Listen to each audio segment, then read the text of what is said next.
ছাত্রীরা, আজকে আমরা যেটা পড়ব সেটা হচ্ছে সৌর বর্ণালী। আমরা বর্ণালী চ্যাপ্টারে বিচ্ছুরণ করেছি এবং সেখানে বর্ণালীগুলো কেমন হয়, কী ধরনের হয় সেগুলোও পড়েছি। এখানে আমরা যেটা পড়ব যে সৌর বর্ণালী অর্থাৎ সূর্য থেকে আগত রশ্মি বিশ্লেষণ করে যে ধরনের বর্ণালী পাওয়া যায় সেগুলো কীরকম এবং এই বর্ণালী বিশ্লেষণের প্রয়োজনীয়তা কী, আর আমরা এখান থেকে দেখব যে বর্ণালীগুলো অদ্ভুতভাবে সৃষ্টি হচ্ছে এবং সেই সৃষ্টি হওয়ার পেছনের কারণগুলো আমরা ডিটেলসে পড়ব। তাহলে চলো শুরু করা যাক। সৌর বর্ণালী। সূর্য থেকে আগত রশ্মি তার যে বর্ণালী হয় সেটা আমরা আগে থেকেই জেনেছি, আগের অংশেই পড়েছি যে সেটা একটা নিরবিচ্ছিন্ন বর্ণালী। অর্থাৎ যখন প্রত্যেকটা বর্ণ, সাতটা যে বর্ণ লাল থেকে বেগুনি, তারা যখন ছেদহীনভাবে একে অপরের সঙ্গে পরপর পরপর অবস্থান করে যে প্যাটার্ন তৈরি করে, যে বর্ণালী তৈরি করে, সেটাই হচ্ছে সূর্যের বর্ণালী, যেটা আমরা প্রিজমে সূর্যের সাদা আলোকে ফেলে বিশ্লেষণ করে পেয়েছি।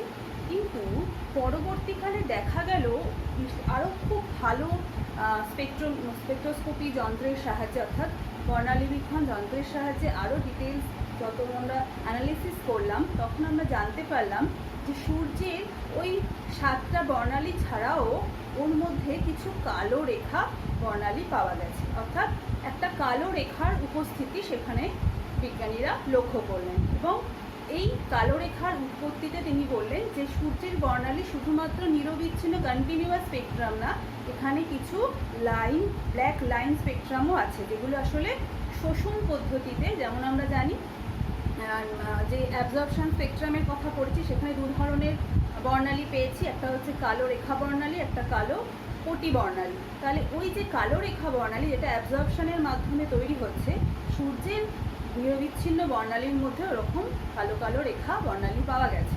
তাহলে এই যে রেখা বর্ণালী, একে বলা হয় ফ্রানহোফার বর্ণালী, ফ্রানহোফার রেখা। এই রেখার উৎপত্তির কারণ কি সেটা আমরা জানব।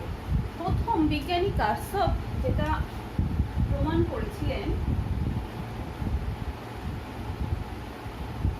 কার্সভ যেটা দেখিয়েছিলেন সেটা কি না, তিনি বললেন কার্সভস ল অনুযায়ী বর্ণালী সংক্রান্ত, তিনি বললেন যখন কোনো উত্তপ্ত মৌল বা উত্তপ্ত কোনো কঠিন তরল বা গ্যাসীয় পদার্থ ভীষণ উচ্চ চাপে প্রচুর উষ্ণতা সমৃদ্ধ হবে, অর্থাৎ প্রচণ্ড উত্তপ্ত হবে, তখন সে যে ধরনের বর্ণালী নির্গত করবে সেটা একটা নিরবিচ্ছিন্ন বর্ণালী।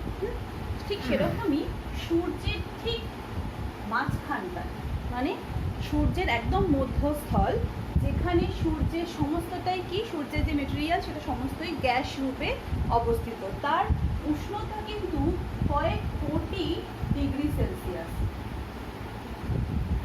ঠিক আছে, এবং এই কয়েক কোটি ডিগ্রি সেলসিয়াস উচ্চ উষ্ণতায় সমস্ত মেটেরিয়ালগুলো তাদের কীরকম অবস্থায় থাকে, গ্যাসীয় অবস্থায় থাকে। ফলে এখান থেকে কার্সভস ল অনুযায়ী যে গ্যাসীয় পদার্থ যে উচ্চ উষ্ণতা এবং উচ্চ চাপে যে ধরনের বর্ণালী নির্গত করবে, সেটা হচ্ছে তোমার সেই বর্ণালীগুলো সাধারণ বর্ণালী, নিরবিচ্ছিন্ন বর্ণালীর মতন। কিন্তু এটাকে এই যে সূর্যের যে মধ্যস্থল, একে বলা হচ্ছে ফোটোস্ফিয়ার বা আলোকমণ্ডল। আলোকমণ্ডল, এই আলোকমণ্ডলে যে রশ্মিটা বেরোচ্ছে, অর্থাৎ যে বর্ণালী নির্গত হচ্ছে, সেটা কিন্তু নিরবিচ্ছিন্ন বর্ণালী, কিন্তু তার চারিদিকে একটা অংশ আছে সূর্যের ওই আলোকমণ্ডলের চারিদিকে, যেটা কিন্তু এই 40 ডিগ্রি সেলসিয়াসের থেকে কিছুটা কম, তুলনামূলকভাবে অপেক্ষাকৃত শীতল বলা হচ্ছে। কিন্তু তার টেম্পারেচার যদি আমরা দেখি, সেই টেম্পারেচারটা কিন্তু 6000 ডিগ্রি সেলসিয়াসের কাছাকাছি। তাহলে কি হচ্ছে, কয়েক কোটি থেকে 6000 ডিগ্রি সেলসিয়াস তুলনামূলকভাবে কি বলতে পারি যে এই অঞ্চলে যে পদার্থগুলো রয়েছে সেগুলো কিন্তু অনেক শীতল, তাই তো। এবং যে বর্ণালী নির্গত হচ্ছে আলোকমণ্ডল থেকে, সেটা এই অপেক্ষাকৃত শীতল অংশ যেটা আলোকমণ্ডলের চারিদিকে রয়েছে, তাকে বলা হয় বর্ণমণ্ডল। বর্ণমণ্ডল, এই বর্ণমণ্ডল ভেদ করে কিন্তু নির্গত হয়। তাহলে বর্ণমণ্ডলে যে ধরনের মৌলগুলো উপস্থিত, তাহলে আমরা প্রথমেই ফ্রানহোফার রেখা পাচ্ছি। এবারে বর্ণমণ্ডলে যে ধরনের শীতল মেটেরিয়ালগুলো রয়েছে তার মধ্যে দিয়ে যখন ওই নির্গত আলোকরশ্মি বেরোচ্ছে তখন কি হবে, সেই মৌলগুলো নিজ নিজ বৈশিষ্ট্য অনুযায়ী ওখান থেকে কিছু কিছু তরঙ্গদৈর্ঘ্য অ্যাবজর্ব করবে বা শোষণ করবে। তার ফলে কি হবে, যে বর্ণমণ্ডল থেকে যে বর্ণালীগুলো বেরোবে তার মধ্যে কি হবে, কিছু কিছু আলোক তরঙ্গদৈর্ঘ্য অ্যাবসেন্ট, এবং সেগুলোই বর্ণালীতে কালো রেখা হিসাবে সূচিত করবে। তাহলে বোঝা গেল, তাহলে প্রথমেই কারশফস ল অনুযায়ী একটা আলোকমণ্ডল, সূর্যের আলোকমণ্ডল যেটা ভীষণ উচ্চ উষ্ণতা এবং উচ্চ চাপে রয়েছে, সেখান থেকে যে নিরবিচ্ছিন্ন বর্ণালী পাবো, সেই বর্ণালী যখন অপেক্ষাকৃত ঠান্ডা বর্ণমণ্ডলের মধ্যে দিয়ে অতিক্রম করবে তখন ওই বর্ণমণ্ডলে যে ধরনের মৌলগুলো উপস্থিত তারা তাদের বৈশিষ্ট্য অনুযায়ী কিছু কিছু তরঙ্গদৈর্ঘ্য অ্যাবজর্ব করবে বা শোষণ করবে। তার ফলে এখান থেকে নির্গত যে রশ্মির যে বর্ণালী পাবো সেগুলোর মধ্যে কিছু কিছু তরঙ্গদৈর্ঘ্য অ্যাবসেন্ট, সেগুলোকেই আমরা সৌর বর্ণালীতে কালো রেখা বা কিরকম ফ্রানহোফার রেখা বর্ণালী হিসাবে পাচ্ছি। ফ্রানহোফার রেখা বর্ণালী আর কিছুই না, এই যে বর্ণালীগুলো যেটা বর্ণমণ্ডল থেকে বেরোচ্ছে যার মধ্যে কিছু কিছু তরঙ্গদৈর্ঘ্য অ্যাবসেন্ট, যেগুলো শোষণ বর্ণালীর ফলে তৈরি হচ্ছে, তাকেই আমরা ফ্রানহোফার বর্ণালী বলছি। এবারে এই বর্ণালী রেখা থেকে আমরা পরিষ্কার যেটা বলতে পারি যে এই বর্ণালী বিশ্লেষণ করলে আমরা কি পাচ্ছি, এখানে কিছু মৌলের উপস্থিতি রয়েছে এবং মৌলগুলো নিজস্ব বৈশিষ্ট্য অনুযায়ী তারা কিছু কিছু তরঙ্গদৈর্ঘ্য অ্যাবজর্ব করছে। তাহলে যে যে তরঙ্গদৈর্ঘ্যগুলো নির্গত ফ্রানহোফার রেখাতে অ্যাবসেন্ট, সেগুলোকে যদি আমরা অ্যানালিসিস করি, বিশ্লেষণ করি, তাহলে ওই অঞ্চলে কোন ধরনের মৌল উপস্থিত রয়েছে সেটা কিন্তু সহজেই নির্ণয় করা যায়।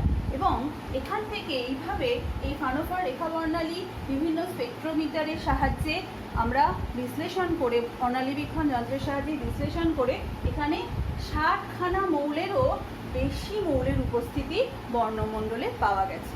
ঠিক আছে, যেখানে আমরা পরে দেখব, যেমন D1 D2 রেখা, ফ্রানহোফার রেখা, এদের নাম হয় ABC, এরকম করে D1 D2 দুখানা রেখা পাওয়া যায়। এগুলো এই D1 D2 রেখা ফ্রানহোফার রেখাকে সোডিয়াম মৌলের জন্য অ্যাবজর্ব হচ্ছে, অর্থাৎ D1-এ আমরা দেখতে পাচ্ছি 5896 অ্যাংস্ট্রম, আর এটা হচ্ছে 5890 অ্যাংস্ট্রম। অর্থাৎ এই দুটো তরঙ্গদৈর্ঘ্য ওখানে উপস্থিত সোডিয়াম মৌল অ্যাবজর্ব করে নিচ্ছে। তার ফলে কি হচ্ছে, যে বর্ণালী আমরা পাচ্ছি তার মধ্যে D1 D2 দুটো ফ্রানহোফার রেখা পাচ্ছি। তাহলে D1-এর রেখার তাৎপর্য কি, সেখানে সোডিয়াম মৌলের উপস্থিতি আমরা বুঝতে পারছি এবং যেখানে 5896 অ্যাংস্ট্রমটা অ্যাবসেন্ট। আবার D2 রেখার তাৎপর্য কি, ওখানে D2 রেখাও সোডিয়ামের উপস্থিতি আমাদের একদম নির্দিষ্ট করছে এবং সেখানেও 5890 অ্যাংস্ট্রমটা মিসিং।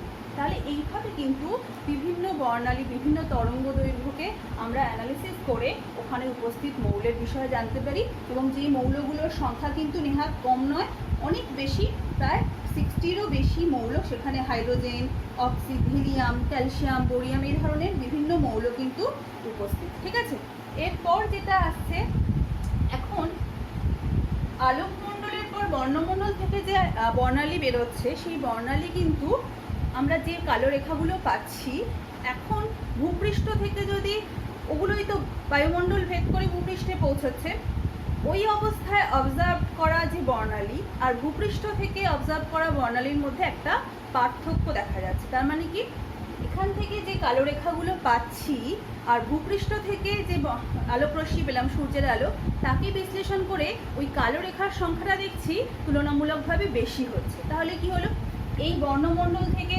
একরকম বর্ণালী পেলাম, আবার সেটা বায়ুমণ্ডল ভেদ করে যখন ভূপৃষ্ঠে পৌঁছলো তখন ওই কালো রেখার সংখ্যাটা কেন বেড়ে গেল? তার মানে কি হচ্ছে, ওখানে যেটা ঘটে, ওই বর্ণমণ্ডল থেকে নির্গত আলোকরশ্মি যখন বায়ুমণ্ডল ভেদ করে ভূপৃষ্ঠে এসে পৌঁছয় তাহলে কি হয়, বায়ুমণ্ডলে প্রচুর পার্টিকেলস থাকে, এয়ার পার্টিকেলস, যেমন ধরো অক্সিজেন, নাইট্রোজেন, কার্বন ডাইঅক্সাইড, জলীয় বাষ্প, এই ধরনের পার্টিকেলসগুলোও কিন্তু ওই রশ্মিগুলোর কিছু কিছু তরঙ্গদৈর্ঘ্য শোষণ করে নেয় এবং তার ফলে কি হচ্ছে, যে আলোটা বায়ুমণ্ডল ভেদ করে আমাদের চোখে এসে পৌঁছচ্ছে তার মধ্যে কি থাকবে, তার মধ্যে যেগুলো শোষিত হয়ে গেল, যে তরঙ্গদৈর্ঘ্যগুলো, সেগুলো কিন্তু আবার অ্যাবসেন্ট হয়ে থাকবে এবং শোষণ বর্ণালী হিসেবে সেখানে আরও কিছু কালো রেখা আমরা উৎপত্তি দেখব। এটাকে বলা হচ্ছে কি না টেলুরিক রেখা। তাহলে আমরা নতুন আরও একটা বর্ণালী রেখার কথা পড়ছি, টেলুরিক রেখা। যে টেলুরিক রেখা কিছুই না, বায়ুমণ্ডলের hydrogen, oxygen, nitrogen, carbon die oxide, জলীয় বাষ্প এবং আরও বিভিন্ন পার্টিকেলের সাহায্যে ওই যে বর্ণমণ্ডল ভেদ করে যে রশ্মিটা আসছে, যার মধ্যে ফানফার রেখাগুলো অলরেডি অবস্থিত, তারপরেও কিছু কিছু শোষণ বর্ণালী ওখানে গঠিত হচ্ছে, এই সমস্ত পার্টিকেলসগুলো শোষণ করে নিচ্ছে বলে ফলে ভূপৃষ্ঠে যে রশ্মিগুলো আমরা পাচ্ছি তার মধ্যে আরও কিছু কালো রেখার উপস্থিতি আমরা লক্ষ্য করলাম, তাকে বলা হচ্ছে টেলুরিক রেখা। ঠিক আছে, তাহলে এইভাবে আমরা সৌরবর্ণালী থেকে দেখতে পাচ্ছি প্রাণফার রেখা এবং টেলুরিক রেখার উপস্থিতি সেখানে রয়েছে। এবারে আমাদের বারবার মনে হতে পারে যে সৌরবর্ণালী থেকে তো আমরা বিশ্লেষণ করলাম, তাহলে এই যে বর্ণালীর যে বিশ্লেষণ তার আসলে আর কি কোনো অ্যাপ্লিকেশন আছে? শুধু সৌরবর্ণালীকে অ্যানালিসিস করার জন্য কি বর্ণালীকে অ্যানালিসিস করা হচ্ছে, কোনো স্পেকট্রামকে? না, এর আরও বেশি অনেক কিছু এর প্রয়োগ আছে। এক নম্বর প্রয়োগ কি, ধরো কোনো একটা নক্ষত্র, অ্যাস্ট্রোফিজিক্স বা আলো বিজ্ঞান, মহাকাশ বিজ্ঞানের যে সমস্ত বিজ্ঞানীরা তারা কি করছে, তাদের কাছে খুব দামি দামি বর্ণালীবীক্ষণ যন্ত্র রয়েছে বা ওই ধরনের জিনিসপত্র নিয়ে যারা পড়াশোনা করছে, ওই ফিজিক্সের ওই শাখাটা নিয়ে পড়াশোনা করছে, সেখানে ওই দামি দামি যন্ত্রের সাহায্যে তারা কী করছে, বিভিন্ন নক্ষত্র থেকে যে আলোক রশ্মি পাচ্ছে সেগুলোকে তারা ক্যাপচার করছে এবং সেগুলোকে অ্যানালিসিস করে ওই নক্ষত্রগুলোর টেম্পারেচার কত, তাপমাত্রা কত, সেটা কিন্তু সহজেই তারা বলে দিতে পারছে। কেন না, নক্ষত্র, আমরা জানি নক্ষত্রের যে তাপমাত্রা সেটা অনেক অনেক বেশি, প্রায় কয়েক কোটি ডিগ্রি সেলসিয়াসের মতন, এবং এই নক্ষত্র থেকে যে আলোক রশ্মি বেরোচ্ছে সেটাও কিন্তু নিরবিচ্ছিন্ন আলোক রশ্মি।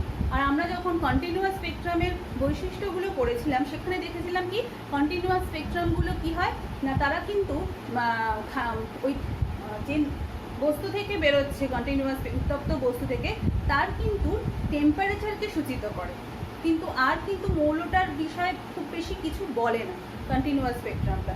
ফলে নক্ষত্র থেকে যে বর্ণালী আমরা পাচ্ছি সেটাকে অ্যানালিসিস করলে আমরা নক্ষত্রের টেম্পারেচার সম্পর্কে একটা ধারণা কিন্তু পেতে পারি। ঠিক আছে, 2 নম্বর কি, কোনো মৌলের, কোনো নক্ষত্র বা কোনো উৎস থেকে আগত বর্ণালীকে বিশ্লেষণ করে ওই উৎসর কিন্তু কোন মৌল দিয়ে গঠিত সেই মৌল বিষয়ে আমরা কিন্তু অনেক অজানা মৌলেরও এইভাবে আমরা সন্ধান পেয়েছি।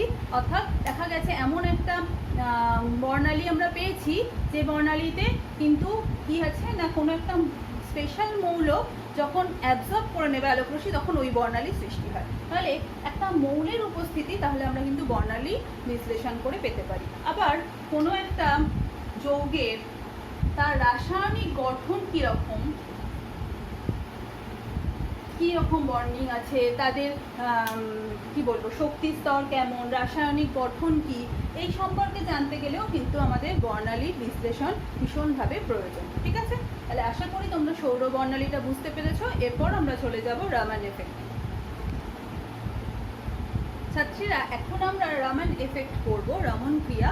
সেটা আসলে কি না, 1928 খ্রিস্টাব্দে বিজ্ঞানী সি.ভি. রামন অর্থাৎ চন্দ্রশেখর ভেঙ্কট রামন, উনি যেটা আবিষ্কার করেছিলেন সেই সংক্রান্ত রামন ক্রিয়া আমরা এখানে ব্যাখ্যা করব। এবং এই 1928 সালে তার পর্যবেক্ষণ করা এই ক্রিয়ার যে এত বেশি পপুলার হয়েছিল, এত বেশি বিজ্ঞানে তার পপুলারিটি বেড়েছিল, এত একটা বড় কাজ তিনি করেছিলেন, তার জন্য 1930 খ্রিস্টাব্দে তিনি নোবেল পুরস্কার পেয়েছেন। তাহলে চলো দেখা যাক রামান এফেক্ট আসলে কি। ধরো কোনো একটা মৌল আছে, কোনো মৌলের কোনো মৌল বা কোনো যৌগ, ধরো বেনজিন, টলুইন, এই ধরনের যে তরল পদার্থগুলো রয়েছে তার যে কিছু আঁকলাম, তার উপর যদি একটা আপতিত রশ্মি পড়ে, কোনো একটা আপতিত বিকিরণ যদি আলোকরশ্মি পড়ে, এবং এই আলোকরশ্মির একটা স্পেশাল বৈশিষ্ট্য কি, এটা মনোক্রোম্যাটিক রে হবে, অর্থাৎ একবর্ণী আলোকরশ্মি। একবর্ণী আলোকরশ্মি যদি পড়ে তাহলে কি ঘটনা ঘটবে, তখন এর আপতন যে তল, সেই আপতন তলের লম্ব অভিমুখে তার সঙ্গে 90 ডিগ্রি অ্যাঙ্গেলে যে তল থাকবে, সেখানে আমরা কিছু বিক্ষিপ্ত রশ্মি পাবো বা বিক্ষিপ্ত তরঙ্গদৈর্ঘ্যর উপস্থিতি পাবো। সেখানে দেখা যাচ্ছে 3 ধরনের বিক্ষিপ্ত বিষয় আমরা পাচ্ছি। অর্থাৎ আমরা যদি রামান এফেক্টকে ছোট্ট করে প্রথমে বলে নিই, তারপর আমি ব্যাখ্যাতে যাচ্ছি যে বেনজিন, টলুইন প্রভৃতি তরল পদার্থের ওপর যখন একবর্ণী আলোকরশ্মি আপতিত হবে, তখন সেই আপতিত রশ্মির লম্ব অভিমুখে কি হবে না, কিছু বিক্ষিপ্ত আমরা আলোকরশ্মি পাবো। যে বিক্ষিপ্ত আলোকরশ্মি কীরকম হবে, মূল তরঙ্গদৈর্ঘ্যের সঙ্গে সমান হবে, আবার কিছু কম তরঙ্গদৈর্ঘ্য, কিছু বেশি তরঙ্গদৈর্ঘ্যের বিক্ষিপ্ত বিকিরণও কিন্তু আমরা সেখানে পাবো। এই যে ঘটনা, একটা লম্ব অভিমুখে বিভিন্ন বিক্ষিপ্ত রশ্মির যে উপস্থিতি, তাকেই আমরা বলছি কি রামান এফেক্ট। তাহলে দেখা গেল আমরা 3 ধরনের বিকিরণ এখান থেকে পাবো তার লম্ব অভিমুখ। একটা হচ্ছে, আমরা এইভাবে একটা ডায়াগ্রাম মনে রাখবো, তাহলে আমাদের সহজ হবে। একটা বিকিরণ যেটাকে দেখব যে মূল বিকিরণের সঙ্গে কি হচ্ছে, আচ্ছা একটা বিকিরণ যেটাকে আমরা বলবো মূল বিকিরণ, যেটা অর্থাৎ যে একবর্ণী আলোকরশ্মি পড়ছে তার যে কম্পাঙ্ক, সেই কম্পাঙ্কের সঙ্গে সমান কম্পাঙ্ক বা সমান তরঙ্গদৈর্ঘ্যের একটা বিকিরণ আমরা পাবো। এর কম্পাঙ্ককে নিউ আর তরঙ্গদৈর্ঘ্যকে ল্যামডা বলছি। নিউ এবং ল্যামডা দুটোই কিন্তু এই নিউ আর ল্যামডার সঙ্গে সমান হচ্ছে, ঠিক আছে।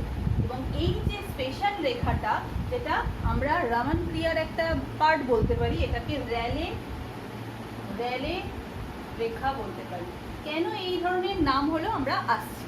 আচ্ছা, আরও একটা বর্ণালী পাবো বা একটা বিকিরণ পাবো, যে বিকিরণে দেখবো যে যে আলোকরশ্মি, মূল যে আলোকরশ্মি আমরা ফেলেছিলাম আপতিত আলোকরশ্মি, তার থেকে কিন্তু এর তরঙ্গদৈর্ঘ্যটা অনেক বেশি। অর্থাৎ ল্যামডা আমরা নাম দিলাম ল্যামডাটা ড্যাশ, অর্থাৎ ল্যামডাটা তুলনামূলকভাবে বেশি, এবং এই ল্যামডা বেশি হবে, তরঙ্গদৈর্ঘ্য বেশি হবে, তাহলে কি হবে, নিউটা অর্থাৎ কম্পাঙ্কটা তুলনামূলকভাবে কম হবে, তাহলে এটাকে নিউ ড্যাশ করছি। তাহলে তরঙ্গদৈর্ঘ্য এবং কম্পাঙ্ক, এটা কিন্তু কম্পাঙ্কটা কম, তরঙ্গদৈর্ঘ্যটা বেশি।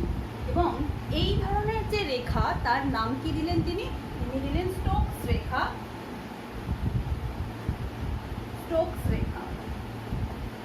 আরও একটা বিকিরণ তিনি লক্ষ্য করলেন, এবং এই সব বিকিরণই কোন অভিমুখে, সবসময় মনে রাখবো একবর্ণী আলো যে অভিমুখে পড়ছে তার সঙ্গে লম্ব অভিমুখে। সেইখানে তিনি দেখলেন সেখানে new double dash, lambda double dash এরকম তরঙ্গদৈর্ঘ্য পেলেন, যেখানে নিউটা কিন্তু বেশি এবং ল্যামডাটা কম, অর্থাৎ ক্ষুদ্রতম তরঙ্গদৈর্ঘ্য পেলেন এবং বেশি কম্পাঙ্ক পেলেন। এই জিনিসটাকে তিনি অ্যান্টি স্টোক বা বিপরীত স্টোক রেখা বলছেন।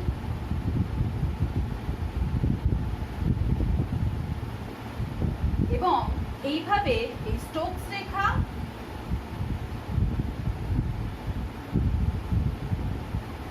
আর অ্যান্টি স্টোকস রেখা, এই দুটোকে নিয়ে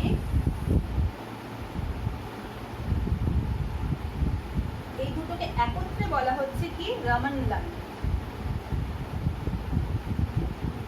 ঠিক আছে। তাহলে আমরা এটাই বলছে রামান ক্রিয়ার একটা ডায়াগ্রাম হিসাবে আমরা মনে রাখবো যে এখানে 3 ধরনের আমরা বিকিরণ পাচ্ছি, তার লম্ব অভিমুখে একটাতে দেখতে পাচ্ছি মূল তরঙ্গদৈর্ঘ্যের সঙ্গে সমান তরঙ্গদৈর্ঘ্য, একটাতে দীর্ঘতম তরঙ্গদৈর্ঘ্য, কম্পাঙ্ক তুলনামূলক কম, যেটাকে স্টোকস লাইন বলছি, আর একটাকে কম তরঙ্গদৈর্ঘ্য বেশি কম্পাঙ্ক, তাকে অ্যান্টি স্টোকস বলছি। এবারে আমাদের এই প্রশ্নটার উত্তর কিন্তু আমরা এখনো পাইনি, সেটা কি না র্যালে রেখার নাম কেন হলো, অর্থাৎ এই যে লাইনটা পেলাম যেটা অপরিবর্তিত তরঙ্গদৈর্ঘ্য, সেটাকে আমরা র্যালে রেখা কেন বলছি। তার আগে আমরা জেনে নিই রামান এফেক্টের বিশেষত্বগুলো, রামান লাইনগুলোর যে ক্যারেক্টারিস্টিক বৈশিষ্ট্য বা রামান ক্রিয়ার যে বিশেষত্ব, সেটা আমরা পরপর এখন দেখে নিই। দেখো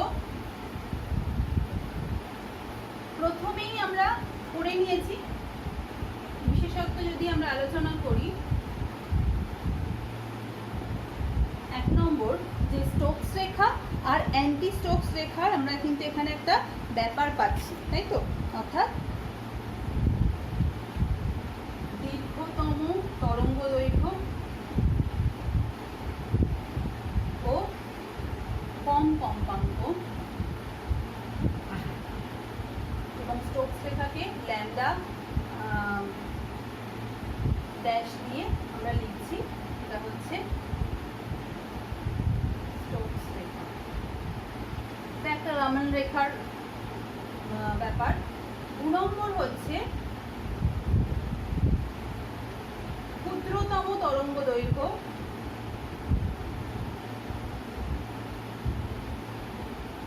ও কম্পাঙ্ক বেশি, তার থেকে বেশি মূল তরঙ্গ দৈর্ঘ্য থেকে, তাকে অ্যান্টি স্টোক বলা হচ্ছে।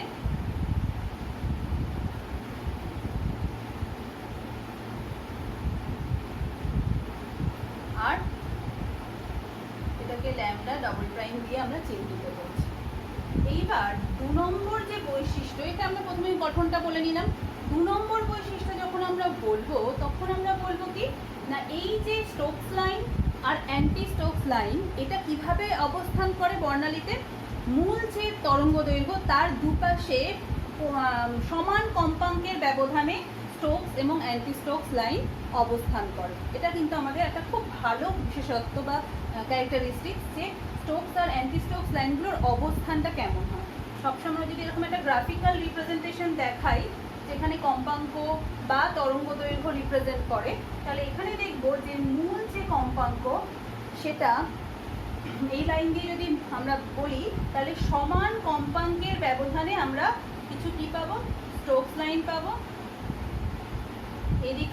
এইদিকে আমরা কি বলবো, এইদিকে হচ্ছে তরঙ্গ দৈর্ঘ্য দীর্ঘতম হচ্ছে। তাহলে তরঙ্গ দৈর্ঘ্য যদি বাড়ে, এইদিকে দীর্ঘ তরঙ্গ দৈর্ঘ্য বৃদ্ধি পাচ্ছে। তাহলে তরঙ্গ দৈর্ঘ্য বাড়ছে মানে এটা স্টোকস রেখা। আর এই দিকে আমরা যেটা পাবো, এবং এই যে ব্যবধান, এই যে গ্যাপিং, এটা হচ্ছে সমান কম্পাঙ্কের ব্যবধান। সবসময় মনে রাখবো এই ব্যবধানগুলো সমান কম্পাঙ্কের ব্যবধান, যেটাকে ডেল্টা নিউ দিয়ে আমরা প্রকাশ করছি। আবার ধরো অ্যান্টি স্টোকস রেখাগুলো আমরা এরকম পাবো,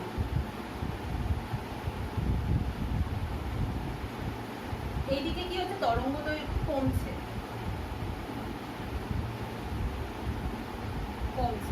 আচ্ছা, যদি তরঙ্গ দৈর্ঘ্য বৃদ্ধি, তাহলে কি কম, এখানে তরঙ্গ দৈর্ঘ্য বৃদ্ধি পেলে কম্পাঙ্ক কমে যাচ্ছে। এখানে সব লেখা আছে কম্পাঙ্ক কম হচ্ছে। আর এখানে কি হচ্ছে, তরঙ্গ দৈর্ঘ্য কমছে, কম্পাঙ্কটা বৃদ্ধি পাচ্ছে। এবারে আমাদের, এবং এখানেও যে প্রত্যেকটা লাইন, এখানে যে অ্যান্টি স্টোক লাইন যে উপস্থিত হচ্ছে, এই অ্যান্টি স্টোক লাইনের ব্যবধানটাও কিন্তু এই ডেল্টা নিউ এর সঙ্গে সমান হচ্ছে। ঠিক আছে, তার মানে প্রত্যেকটা লাইন, স্টোকস লাইন বা অ্যান্টি স্টোক লাইন, মূল যে রেখা, অর্থাৎ এটাকে আমরা র্যালে রেখা বলছিলাম, র্যালে রেখা, এই র্যালে রেখার দুপাশে সমান কম্পাঙ্কের ব্যবধানে অবস্থিত। এবারে আমাদের, তোমরা সামনে থাকলে আমি প্রশ্ন করতে, আন্টি আপনি এখানে এদের হাইটগুলো ডিফারেন্ট করেছেন, সবার হাইট কিন্তু সমান না, এই দিকের হাইটগুলো তো খুবই কম। তার মানে এখানে এই দিকটা যদি আমরা তীব্রতা দিয়ে বিচার করি, কি না তীব্রতা, ইন্টেন্সিটি, লাইটের ইন্টেন্সিটিটা যদি বিচার করি, তাহলে দেখবো এই তীব্রতাটা স্টোকস লাইনের তুলনামূলকভাবে বেশি, অ্যান্টি স্টোকস লাইনের কম। আবার এই দুজনেরই, স্টোকস এবং অ্যান্টি স্টোকস লাইনের দুজনেরই তীব্রতা কিন্তু র্যালে লাইনের থেকে অনেকটাই কম। তার মানে আমরা যখন দৃষ্টিগোচর হবে যখন, তখন আমরা দেখব যে র্যালের যে মূল যেটা ব্রাইট রেখাটা, সেটা হচ্ছে অ্যাকচুয়ালি র্যালে রেখা, আর বাকি যে স্টোকস অ্যান্টি স্টোকস রেখা সেগুলো ক্ষীণ বর্ণালী, খুবই কম ব্রাইট। ঠিক আছে, তার কারণই হচ্ছে তাদের ইন্টেন্সিটিটা মূল যে উৎপাদক রেখা বা মূল যে বর্ণালী তার থেকে কিন্তু কম। আবার স্টোকস অ্যান্টি স্টোকসের মধ্যে যদি কম্পেয়ার করি, স্টোকস রেখার ইন্টেন্সিটি অ্যান্টি স্টোকের থেকে কিন্তু অনেক কম হবে, এই অনেক বেশি। স্টোকস লাইনটা বেশি ব্রাইট অ্যান্টি স্টোকের থেকে, আর স্টোকস অ্যান্টি স্টোক দুজনেই কিন্তু কম ব্রাইট কার থেকে, র্যালে রেখার থেকে। ঠিক আছে, তাহলে এটা 2 নম্বর আমরা দেখলাম যে এদের অবস্থান কেমন হয়। 3 নম্বর যে বিশেষত্ব,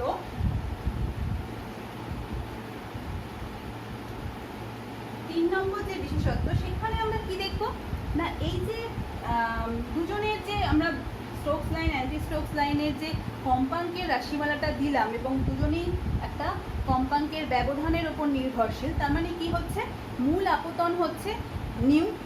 আমরা যদি মূল আপতনকে নিউ জিরো দিয়ে প্রকাশ করি, তাহলে যে মূল আপতনের সঙ্গে স্টোকস লাইন আর অ্যান্টি স্টোকস লাইনের কম্পাঙ্কের সম্পর্ক কি, সেটা কিন্তু আমরা সহজেই এখান থেকে বলে দিতে পারি। কি না, আমরা স্টোকস লাইন কম্পাঙ্ক যদি ল্যামডা প্রাইম লিখি, তাহলে এটাকে লেখা যায় মূল কম্পাঙ্ক ল্যামডা জিরো মাইনাস, কারণ কি দীর্ঘতম তরঙ্গ দৈর্ঘ্য কম কম্পাঙ্ক, মাইনাস ডেল্টা নিউ।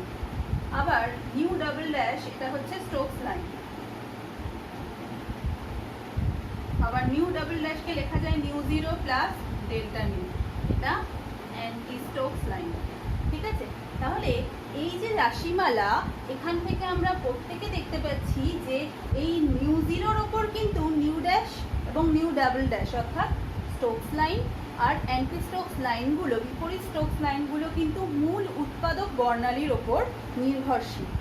আর এই ডেল্টা নিউটা আবার কি, ডেল্টা নিউ কিন্তু যে আমরা মেটেরিয়ালটা ব্যবহার করছি, টলুইন না বেনজিন, আবার এরকমও হয়েছে রামান এফেক্ট কিন্তু কঠিন পদার্থগুলোতে যখন উচ্চ লেজার, হাই পাওয়ার লেজার ফেলা হয়, তখনও কিন্তু রামান এফেক্ট আমরা পেয়েছি। তাহলে ওই হাই পাওয়ার লেজারের ফলে কঠিন এবং গ্যাসীয় পদার্থ থেকেও আমরা রামান এফেক্ট পাই। ফলে যে প্রকৃতিটা নিচ্ছি, যে পদার্থটা নিচ্ছি, সেই পদার্থের প্রকৃতির ওপরও কিন্তু এই ডেল্টা নিউ মানটা নির্ভর করবে। এবং এই ডেল্টা নিউয়ের ব্যাপারটা যদি আমরা দেখি, আমরা কি দেখব না, new double dash minus new dash equal to হয়ে যাবে 2 ডেল্টা নিউ।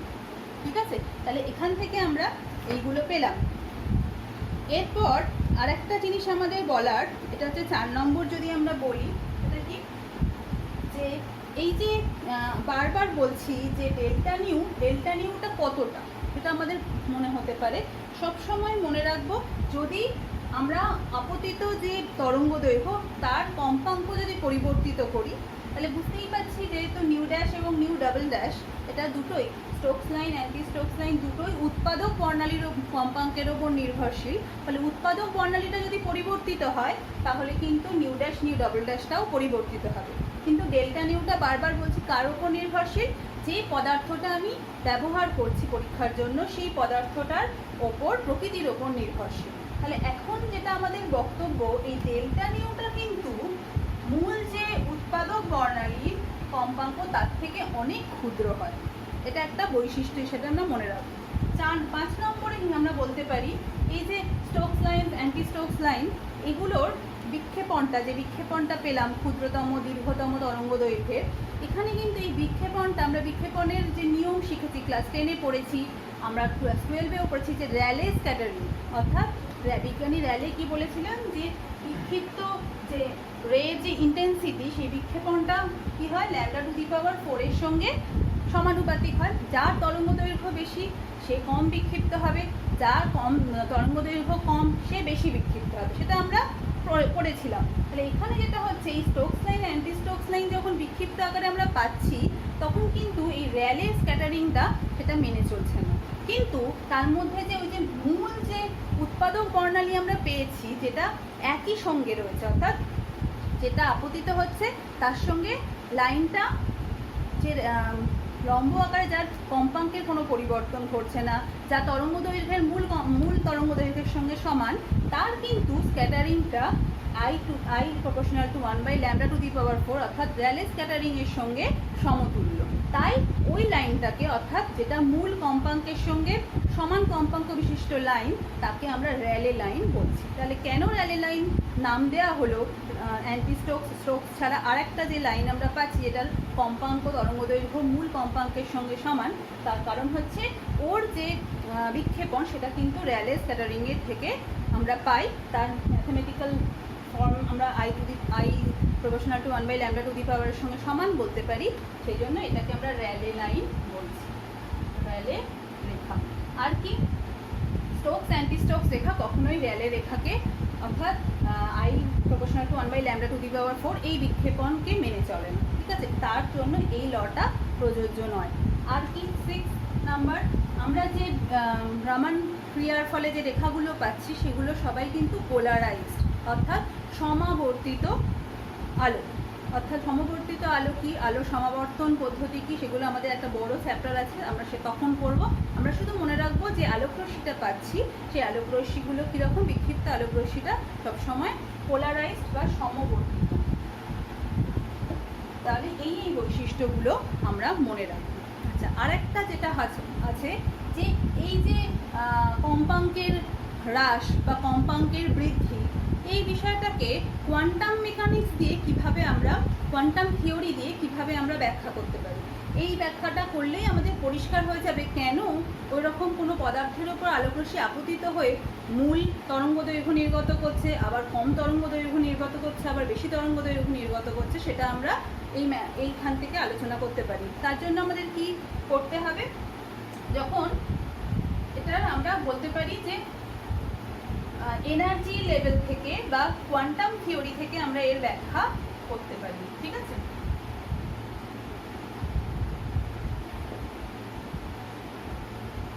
রামান এফেক্ট আমরা ব্যাখ্যা করতে পারি। কি বলছে না, এখানে বলা হচ্ছে যে আলোকরশ্মি যখন কোনো পদার্থের ওপর, পরীক্ষাধীন পদার্থের ওপর আপতিত হচ্ছে, সেই আলোকরশ্মির এনার্জি আমরা ধরা হচ্ছে এইচ নিউ। এইচ হচ্ছে প্লাঙ্কস কনস্ট্যান্ট আর নিউ হচ্ছে আলোকরশ্মির কম্পাঙ্ক। এবং আমরা সব সময় মনে রাখবো এই সমস্ত জায়গায়, তোমাদের এখানে বড় চ্যাপ্টার রয়েছে, পরের দিকে তোমরা পড়বে, সেখানে তোমরা দেখবে যে যে কোনো আলোকরশ্মি আসলে কিছু ফোটন কণার সমষ্টি, অর্থাৎ ফোটন কণাই আলোকরশ্মির একটা সিম্পল রূপ, অর্থাৎ ফোটন কণা বয়ে যাচ্ছে বলেই আমরা ওখানে আলোকরশ্মিটা দেখতে পাচ্ছি। তাহলে সেই ফোটন কণা মানেই হচ্ছে একটা এনার্জাইজড পার্টিকেল, লাইট পার্টিকেল, যেখান থেকে তার শক্তিগত এইচ নিউ। এইচ হচ্ছে প্লাঙ্ক কনস্ট্যান্ট, নিউ হচ্ছে ওই পার্টিকেলটার ফ্রিকোয়েন্সি। তাহলে এইচ নিউ পরিমাণ একটা শক্তিসম্পন্ন ফোটন কণা আলো কোথায় আপতিত হলো, তরলে আপতিত হলো, কোনো একটা তরলে আপতিত হলো, তখন এই তিনটে ঘটনা ঘটবে। যখন কোনো একটা তরলে আপতিত হচ্ছে, তিনটে ঘটনা ঘটবে। প্রথম ঘটনাটা কি, প্রথম ঘটনাটা আমরা ধরো এখানেই লিখি।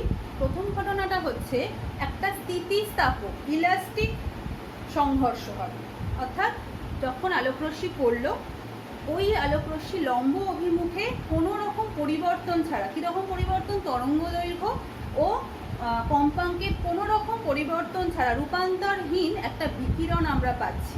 এবং এই রূপান্তরহীন বিকিরণ মানে কোনো শক্তির আদান প্রদান ঘটেনি, বা কোনো তরঙ্গদৈর্ঘ্য বা কম্পাঙ্কের পরিবর্তন ঘটেনি, অর্থাৎ স্থিতিস্থাপক যেভাবে এসে পড়েছিল সেভাবেই সে বিক্ষিপ্ত হলো। এই স্থিতিস্থাপক সংঘর্ষের ফলে যে বিক্ষিপ্ত বিকিরণ আমরা পাচ্ছি, যার তরঙ্গদৈর্ঘ্য, যার কম্পাঙ্ক সেম, মূলটার সঙ্গে সেম, হ্যাঁ, এনার্জিটাও একই, তাকে বলা হচ্ছে কি, র্যালে রেখা। র্যালে রেখা 2 নম্বর। এবং এটা কিরকম, এটা আমরা মনে রাখবো স্থিতিস্থাপক সংঘর্ষ। 2 নম্বর, সেখানে কি হচ্ছে, যখন অণুগুলোর ওপর পড়ছে আপতিত ফোটন কণা, সে এইচ নিউ এনার্জি নিয়ে পড়ছে।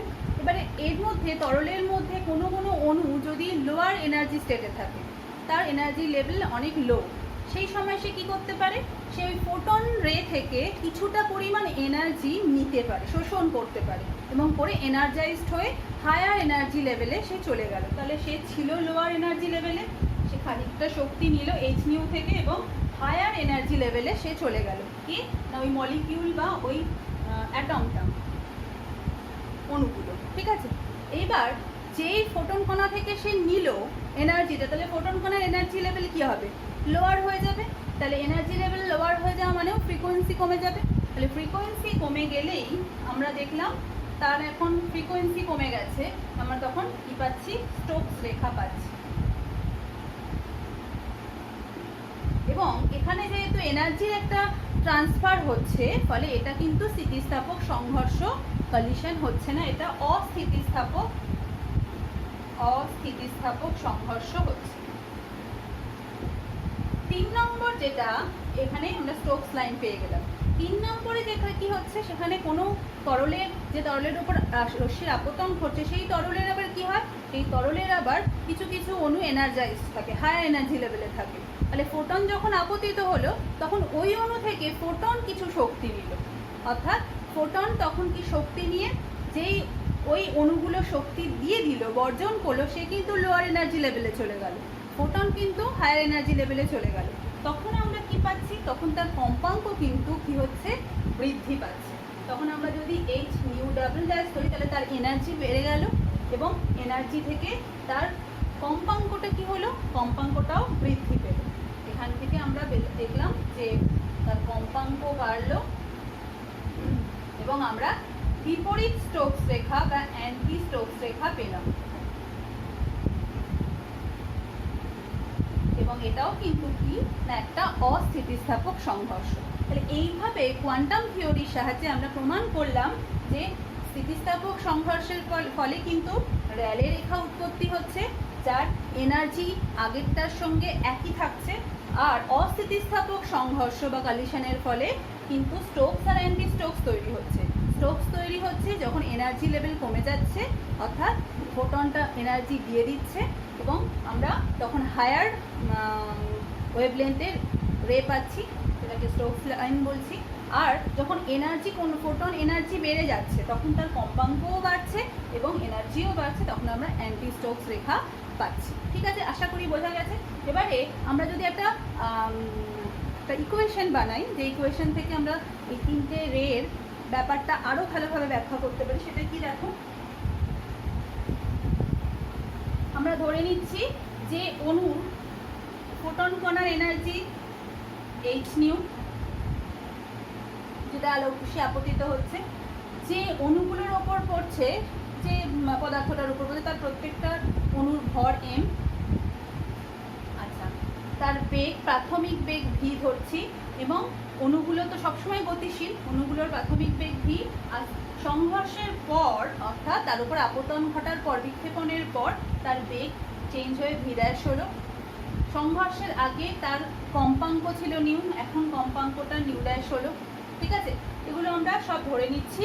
আর ধরে নিচ্ছি যে যখন আলোকরশ্মি পড়েনি, অর্থাৎ সংঘর্ষের আগে তার এনার্জি লেভেল ছিল ইপি, অন্তর্নিহিত এনার্জি, ইন্টারনাল এনার্জি ইপি ছিল, সংঘর্ষের পরে সেটা হচ্ছে ইকিউ হলো।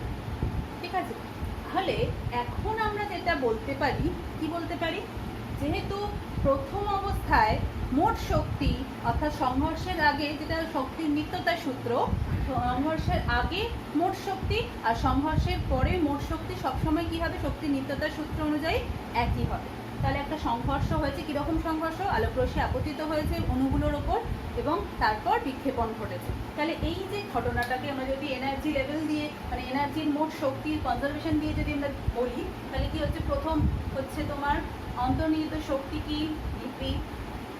ওর গতির জন্য গতীয় শক্তি আছে, সেটা কি, হাফ এম ভি স্কোয়ার। আর ওই ফোটনগুলোর যে শক্তি, সেটা হচ্ছে এইচ নিউ। আবার সংঘর্ষের পরে সব কিছু চেঞ্জ হয়ে গেছে, তখন তার ইন্টারনাল এনার্জি কি হয়ে গেছে, ইকিউ। তার গতিও পরিবর্তন করেছে, সুতরাং half M V dash square.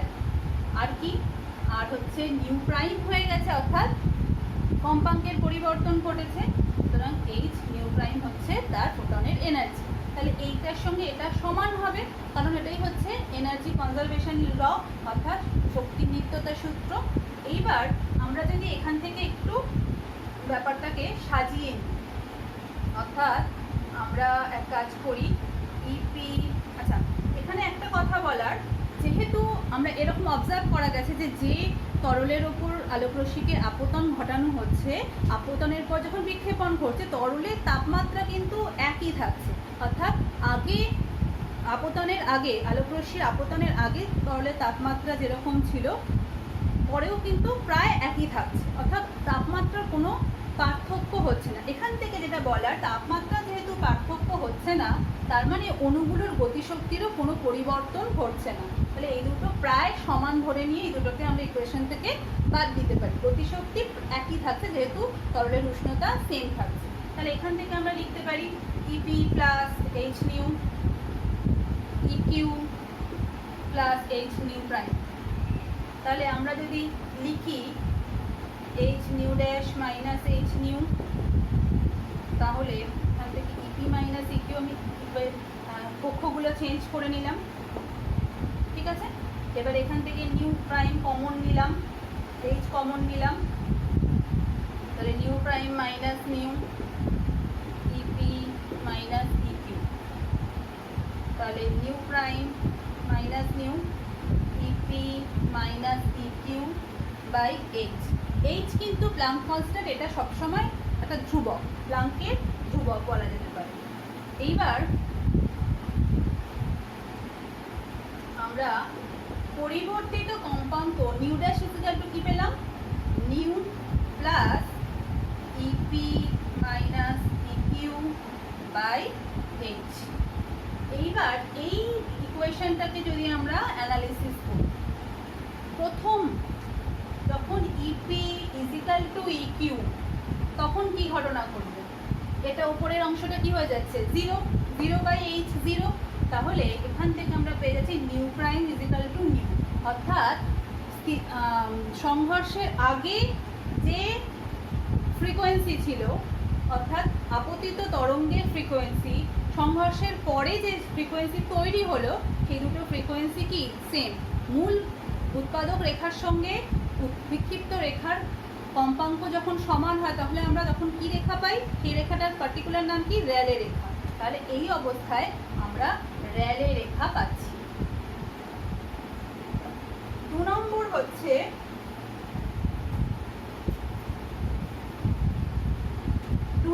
হচ্ছে যখন ইপি লেস দ্যান ইকিউ, তাহলে ইপি লেস দ্যান ইকিউ হলে এটা নেগেটিভ, তাহলে নেগেটিভ পজিটিভ কি হয়ে যাবে, নেগেটিভ, তার মানে নিউ মাইনাস সামথিং।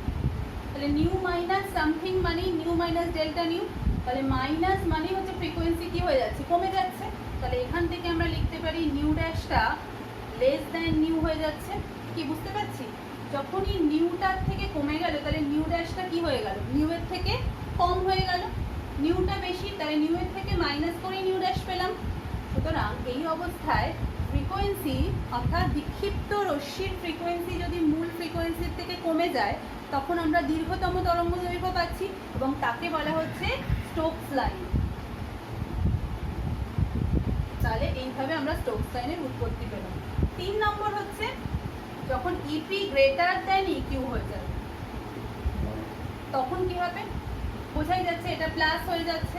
তাহলে new greater than new dash greater than new, তখন আমরা বিপরীত স্টোকস রেখা পাচ্ছি, অর্থাৎ বেশি কম্পাঙ্কের লাইন বা কম তরঙ্গ দৈর্ঘ্যের লাইন। তাহলে এইভাবে আমরা কোয়ান্টাম থিওরি দিয়ে কিন্তু সহজেই রামান এফেক্টকে ব্যাখ্যা করতে পারলাম। রামান এফেক্টের প্রয়োগ কি করতে পারি না, বিভিন্ন দ্বিপরমাণু যে সমস্ত গ্যাস রয়েছে বা পদার্থ রয়েছে তাদের কি হয় না, দ্বিপরমাণু পদার্থগুলোর অণুগুলোর দ্বিপরমাণু যেগুলো সেগুলোর কি হয়, মৌলগুলোর একটা নির্দিষ্ট স্পন্দন ফ্রিকোয়েন্সি থাকে, মানে ভাইব্রেটিং ফ্রিকোয়েন্সি থাকে, এটা নির্দিষ্ট। তাহলে যখনই র্যালের মানে এই ধরনের রামান এফেক্ট ওই ধরনের পদার্থের উপর হবে তখন ওই স্পন্দন ফ্রিকোয়েন্সির জন্য এই লাইন্সগুলোর ফ্রিকোয়েন্সি লেভেলও চেঞ্জ হয়ে যাবে এবং এই লাইন্সগুলোর ফ্রিকোয়েন্সি লেভেল আমরা অ্যানালিসিস করে বুঝতে পারবো যে পদার্থটা কি, অর্থাৎ তাদের বন্ডিং কেমন, এক বন্ধনের থেকে দ্বিবন্ধন যদি হয়, ডাবল বন্ড হয় তাহলে এই ধরনের ফ্রিকোয়েন্সিগুলো অনেক বেড়ে যায়। আবার যখন এক পরমাণুকের থেকে দ্বিপরমাণু যখন পদার্থগুলো হয় তখন কিন্তু এই ধরনের ফ্রিকোয়েন্সিগুলো অনেক বৃদ্ধি পায়। আবার কি হয়, বন্ধন শক্তি এনার্জি বন্ডিং যখন অনেক বেশি হয়, হালকা মৌল যেগুলো হাইড্রোজেন অক্সিজেন যাদের বন্ধন শক্তি বেশি তাদের কিন্তু কি হয়, এই ধরনের ফ্রিকোয়েন্সিগুলো অনেক বেশি হয়। ফলে এই ফ্রিকোয়েন্সিগুলোকে অ্যানালিসিস করে অর্থাৎ রামান এফেক্টকে অ্যানালিসিস করে বিভিন্ন পদার্থের ওপর তার পরমাণু গঠন সম্পর্কে আমরা কিন্তু জানতে পারি। আবার কি, আবার ধরো নিউক্লিয়ার স্পিন, সেটা কি, সেটা আমরা যদি আসি, আমরা জানি পোলার মলিকিউল আছে, নন পোলার মলিকিউল আছে। পোলার মলিকিউল মানে কি, মানে যেগুলোর নন পোলার যদি বলি হাইড্রোজেন অক্সিজেন নাইট্রোজেন যার কোনো দ্বিমেরু নেই, আর পোলার যেগুলোর দ্বিমেরু আছে HCl HBr এগুলো। তাহলে এই যে পোলার যেগুলো নন পোলার অমেরু যেগুলো, সেগুলো কি হয়, তাদের পজিটিভ নেগেটিভের সেন্টার একই সঙ্গে হয়। এবার কেমিস্ট্রিতেও তোমরা পড়েছো। তাহলে এখানে কি হয়, তাদের কোনো ইলেকট্রিক ফিল্ড তাদের উপর কোনো এফেক্ট ফেলে না। কিন্তু যখনই রামান এফেক্ট ওর ওপর পড়বে তখন কিন্তু তার ক্যারেক্টারিস্টিক্সটা, তার মধ্যে থেকে যে ভাইব্রেটিং ফ্রিকোয়েন্সি বেরোবে সেগুলোকে অ্যানালিসিস করে আমরা এই নন পোলারগুলোকে কিন্তু সহজেই এই অণুগুলোর বিশ্লেষণ করতে পারি। আবার যখন পোলার অণুগুলো যেগুলো ইলেকট্রিক ফিল্ডের সাহায্যে কি বলবো প্রভাবিত হয়, তাদের উপর যখন রামান এফেক্ট ক্রিয়া করবে তখন কি হবে, তাদের মধ্যে থেকেও কিন্তু একটা রোটেশনাল ফ্রিকোয়েন্সি আমরা পাবো। সেই রোটেশনাল ফ্রিকোয়েন্সির সঙ্গে রামান ফ্রিকোয়েন্সির একটা মিল থাকবে এবং সেগুলোকে অ্যানালিসিস করে তাদের স্ট্রাকচার সম্পর্কে, রাসায়নিক গঠন সম্পর্কে আমরা জানতে পারবো। আর নিউক্লিয়ার স্পিন দেখেও কিন্তু আমরা সহজেই মৌলটা বা যৌগটাকে বিশ্লেষণ করতে পারি। ঠিক আছে, তাহলে এই পর্যন্ত হচ্ছে রামান এফেক্ট।